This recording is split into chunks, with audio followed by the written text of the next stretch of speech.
Hey, what's up for everybody? It's Jake back again for another New Brew Thursday.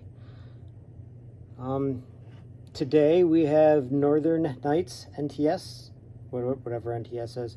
I assume it's Northern Nights. I mean, it says, Northern Nights, or at least that's what it looks like on this thing. It looks like a license plate from Austin Brothers Beer Company. They're out of Alpena. Apparently this is inspired by the Dark Sky Parks out there near Alpena. Apparently there's 3 of them that they like to go to. I'll read that to you in just a second here. Let me finish pouring this. Let it decant a little. I guess decant is the right word. It's supposed to be dark. I mean, that's what it looks like. So there's that. That's nice.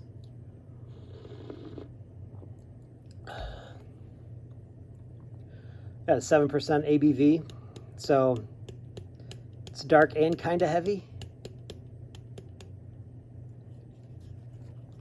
All right, let's see. What does it say here? Northern Nights, Great Lakes State, Michigan, 2015, because Austin Brothers Beer Company was founded in Alpena in 2015.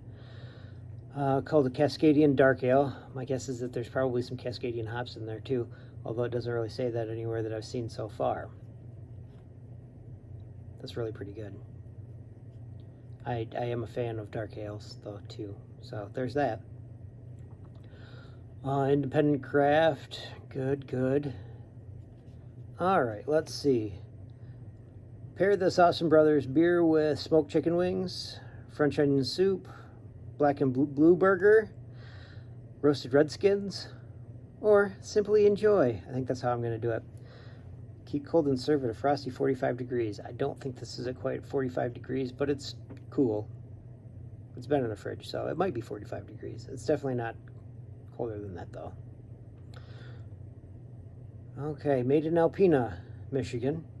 One of our favorite things to do when we're out enjoying nature is to visit one of the 3 dark sky preserves around Alpena, which are far away from any city light pollution, and provide amazing places to do some stargazing. Northern Nights pours as dark as the Alpena night sky, with the dark malts serving as the perfect counterpoint to the hops. It says to serve it in a pint glass, which I've got here. Yeah, this is the kind of stuff I like. It is dark. It's supposed to be though too, right? You can definitely taste the hops in it. It does not taste Belgian-y, which I like a lot more. It's super roasty, which, I mean, it's dark beer, so it should be roasty. Like more so than say a Guinness even.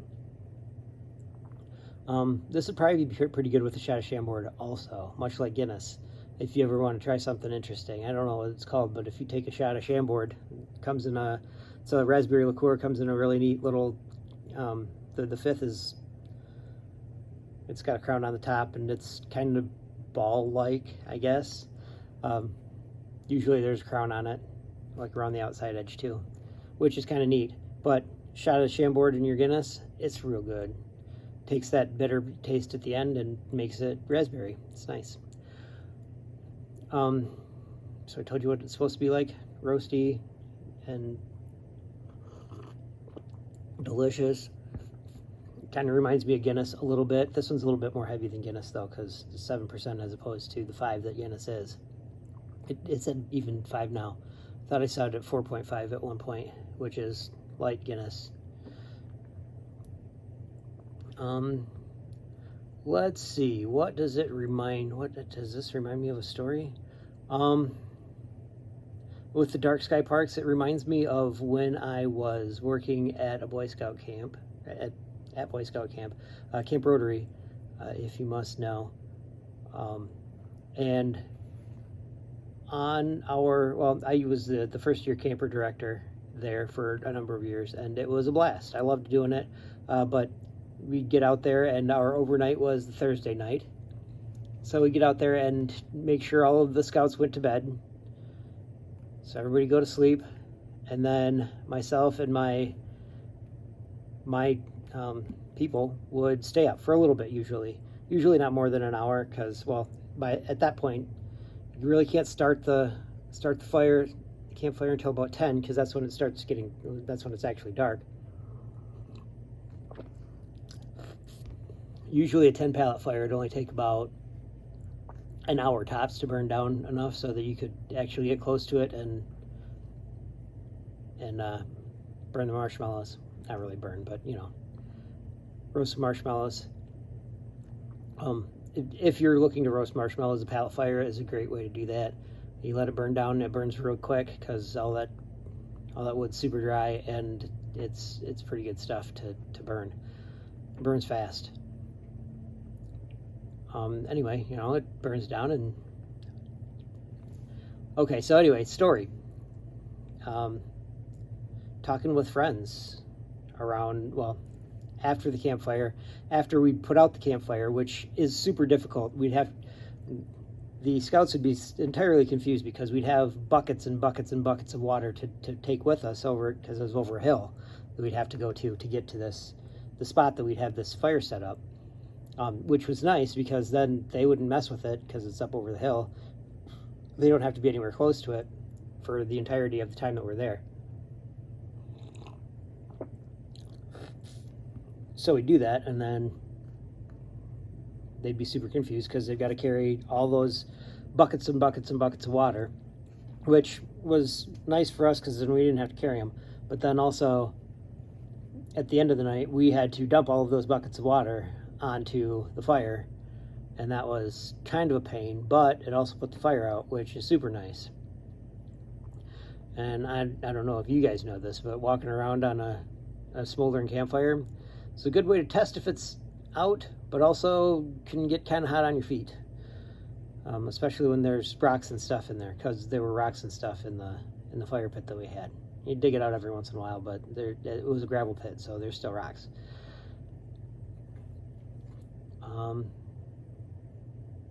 Yeah, so sitting around after the fire's out and it's warm and everything, because it's the middle of the summer, because that's when you go to Boy Scout camp. And you have all kinds of fun at Boy Scout camp. And one of the best things about it is there's not really any TV. I mean, you can watch videos and junk on your phone. Then it was less likely that you're going to watch videos and junk on your phone, because, I mean, this was 2009, 10 maybe at the latest, so less likely you're going to, just because that's not really a thing, but it was a thing. Yeah, so lots of fun nights, lots of weird stories that were told. I think the one that I'm thinking of specifically, because that was a great night for looking at stars and stuff like that. So you'd sit out there talking with whomever was there. Usually it was me, Greg, and Will, but this one particular time, I think we had a CIT with us who's helping us out. Just one specific CIT, and I did definitely tell a story that it's my grandmother, bless her soul, she had dementia at the end of her life, and the story that I told was definitely making fun of my grandma, but it wasn't just me that was doing it. They were kind of too, but the story is not about me making fun of my grandma so much as it is about my Uncle Joe King making fun of my grandma. Yeah, my uncle's name is Joe King. Believe it or not, he's a little bit of a joker. Weird, right? Not a thing you'd expect from a guy whose name is actually joking. So anyway, we were at my okay, so my grandpa's sister was married to this guy, Uncle Ivan. So obviously uncle, but later in life, Grandpa died, Aunt Lucy died, and then Grandma and Uncle Ivan ended up seeing each other, I think would probably be the best way to put that. Yeah, seeing each other. I can ask my my cousin Gary about that seeing each other thing. So Grandma had gone over and lived with Uncle Ivan for a while, and then she decided that she was not remembering things that she needed to remember, and Uncle Ivan was old and kind of a dick, and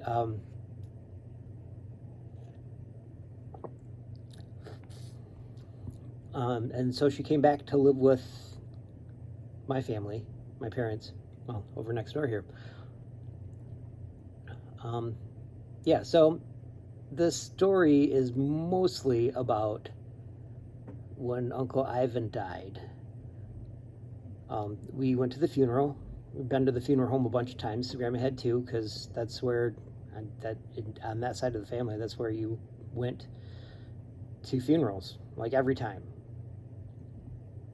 Which seems weird, but they're all over in Flint anyway, and I think the only family that they didn't have the funeral for that I can remember was my grandma, and she was here, and we actually had the funeral at our church, because there were a lot of people that wanted to come to that, because my grandma lived for a long time, and she knew a lot of people.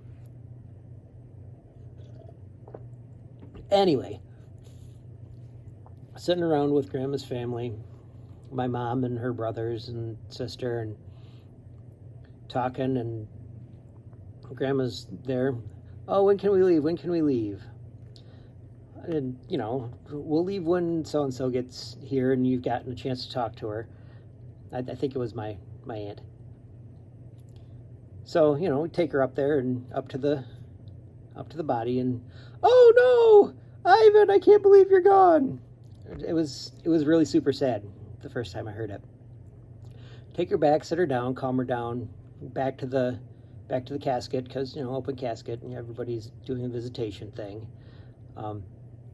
And my uncle's there, and, you know, she starts asking again, oh, whose funeral is it?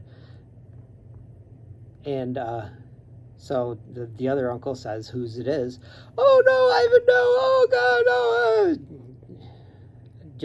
Just like it had just happened, like she had just found out. The second time was a little bit funny, but then it was asked again when a different uncle got there. Same thing. I mean, after a while, you just have to think that it's funny because it's so sad. But it was funny, and mostly because my uncle treated it like it was the first time every time. Like, oh no, why don't you take her up and to see Ivan's body? Because obviously she hasn't done that before.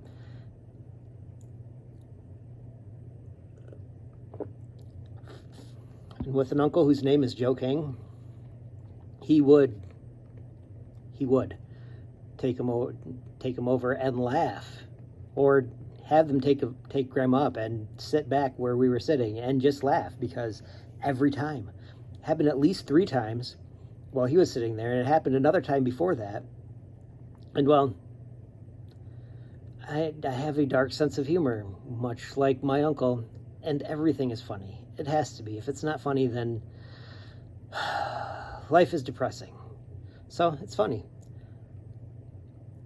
But yeah, that's the story that I told to those 3 guys out there under the darkest sky in Clare County. It was a good night. Lots of laughing. My face hurt the next morning. It was awesome.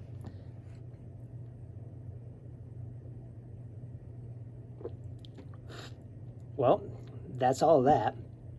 I'll give you a quote, because, hey, why not, right? This one's from Helen Keller, which I thought was kind of funny with it being, you know, dark. What was it? Northern Nights.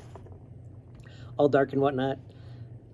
Okay, so Helen Keller says, the only thing worse than being blind is having sight but no vision. And I'm sure when she said it, it sounded exactly like that. She probably wrote it down, really, let's be real. Because otherwise it would probably sound a lot more like, Woo! That was terrible, and I apologize. But it's still kind of funny. Almost as funny as thinking Helen Keller and Anne Frank are the same person. Almost that funny. Bringing it back. Taking it back. All right, that's all I got for you today. This beer was good. I liked it a lot. I drank 3 more of them right now. It's a good thing I've got 5 more upstairs. All right, have a great night. Great talking to you. See you later.